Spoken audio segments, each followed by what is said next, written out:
Hello, Class 8th. A very good morning to all of you. So, Class 8th, as you all know, that we have started with the fourth chapter of civics, which is understanding laws. And in yesterday's session, we have studied one case study and we got to know that law is equal for everyone, whether you belong to a poor people, whether you belong to a rich person, or you are government official. Law is above everyone, irrespective of their caste, color, creed, and gender. No one will get this type of discrimination in terms of law. Now we are going to discuss about Sedition Act of 1870, what it is and how the law got evolved from the Britishers' time. What major role does the nationalists play in evolving the law? So now let's begin with the session. So class, one example of arbitrariness that continue to exist as a part of British law is the Sedition Act of 1870. So class, if we go back to the history, we can see that Britishers emerged new systems of law. But although they emerged new systems of law, there were one thing that was discrimination. They used to discriminate between Hindus and the Britishers because we all know that they used to rule the country. And under such thing, there was a law, there was one act which was called Sedition Act of 1870. This act tells you any person protesting or criticizing the British government could be arrested without trial. Okay, so class, what happened if any person, any Hindu person, Muslim, or any person who is protesting, who is raising their voice or criticizing the laws that was made by the Britishers, could be arrested without trial. So without making any trial, without making him appear in front of the judge, that person will be arrested and will be given a harsh punishment. This was the sedition law, and this shows that the person does not even have a right to speak.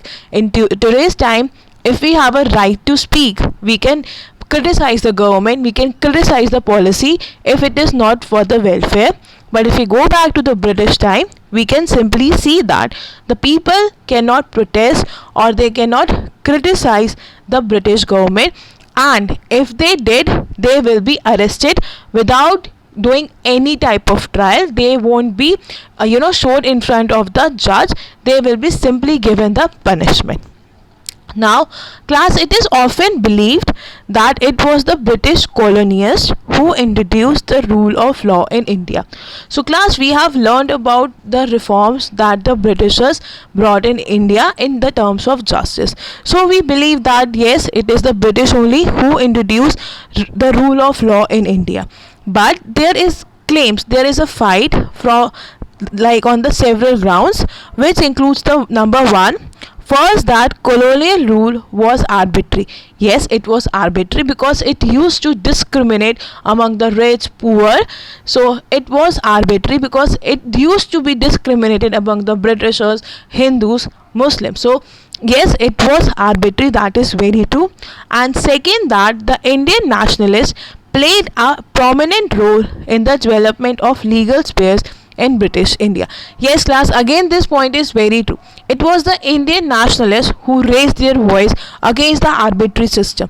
Though they were happy with the law, but they were not in the favor of this arbitrary system, that Hindus being or Indians being discriminated for the punishments, and it was an unfair trail that they felt. So yes, they helped in the development of the legal sphere in British India by raising their voices, by going in front of the judges. They tried to improve and develop the legal sphere in British India. Now also they forced to obey the laws. So they, during that time when we were under the colonial rule of Britishers, they used to obey, they used to force to obey the rules, and they were not happy because they were forced. And furthermore, by the end of 19th century, the Indian legal professions also began emerging and demanding respect in colonial courts. Now class, what happened? By the 19th century, more and more people got to know about the legal system, about the law, and certain people also took it in a profession way, and they also demanded that there should be respect for the Indians. Indians should be treated equally in the colonial code. The way they used to treat Britishers in the colonial code, the same way the Indians should also be treated in the colonial code, and this demand began in 19th century.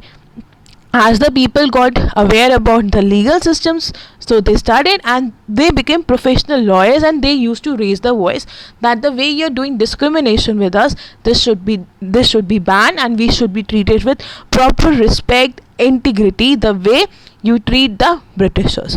Now class, Indian nationalists also began protesting and criticizing the arbitrary use of authority by the Britishers. So class, when India was fighting for the freedoms, they began protesting. They used to raise their voices, and even they started to criticize the arbitrary use of authority. The arbitrary use of authority, in the sense, again, discrimination that is done by the authority of the British. They began fighting for greater equality and wanted to change the idea. So class, we know that when the Britishers were ruling us, there was no equality among them. They used to favor Britishers, and Hindus were given the punishment, or the Indian people were given the punishment. But the freedom fighters, the nationalists, were against this. They want proper equality should be there between Hindus and between the Indian people as well as the Britishers. If they have done the punishment, if they have done the crime, they should be given the equal punishment which the Indians were given. So they wanted to have a equality. Furthermore, they wanted to change the idea of law, because they were being forced to follow these laws and they were not happy. So you can see that people were getting aware about their rights also, and they started to raising their voice. So similarly, with the passage of time, more and more people started to raising their voices, and by the 19th century, people started to fighting for the legal rights for India. Many of the people took your legal profession, and they started for fighting for the legal rights of India. In fact, the judges also began to play a greater role in making decisions. So class, what happened now? Even the judge felt that Indians being discriminated, and because of this they started to favoring India, because they felt that on the grounds justice is not being done, and the duty of law is to provide justice. So several even judges, Indian judges, also began to play a greater role in making decisions. Therefore, there were several ways in which India played a major role in the evolution of rule of law during the colonial period. Yes class, you can see that because of the nationalists, our laws got better. In fact, they raised their voices. They were not afraid to go to the jails or get any punishment. They wanted to improve the law system, and they wanted this, that every human being, every individual should be treated equally, no matter to which caste, color, gender, religion you belong to. In the Indian nationalist fight, we have seen that the Britishers used to treat Indians in a very bad way, and there was no proper law for them. They were always given a harsh punishment. Justice wasn't done. So yes, with the passage of time, the nationalists played a major role in evolving the legal system. Now class, we have discussed about the constitution. The constitution was a document that was the foundation of our representatives. Now we know about the constitution very well, and it was a document, and moreover it was the foundation in which our represents began making law for our country. Every year our representatives pass several new laws which can be amended. So class, we know that we live in a democratic country, and our constitution is the main foundation of this democracy and as well as for the law. And we know that no one is above the law.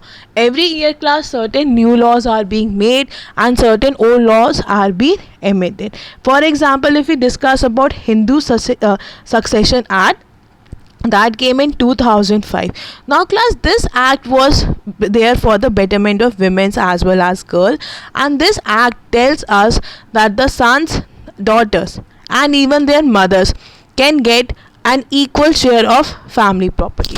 So class, what used to happen in the older times, the men's or the sons were given the entire property, and whereas women's like your daughter and mother were not even got a single percent of the property. As a result, many women become homeless. So what our government decide to lay down one important act that was there for the betterment of the women, and this act came to known as Hindu Succession Amendment Act that came in 2005. It further says that the property can be shared among the women, mother, daughter and son will have the equal right, not only men will have. Though you can see that it is there for the betterment and development of the mother. Similarly, class, the acts or you can say the laws that are made for the control of the population, also for providing employment. So you can say the laws are made for the overall development of the nation, people and everywhere wherever it is necessary. We make laws or we amend the old laws for the betterment development of the nation as well as for the people. So class, please make sure to read chapter number 4 of your NCERT, watch the video and submit the work on your time. Thank you.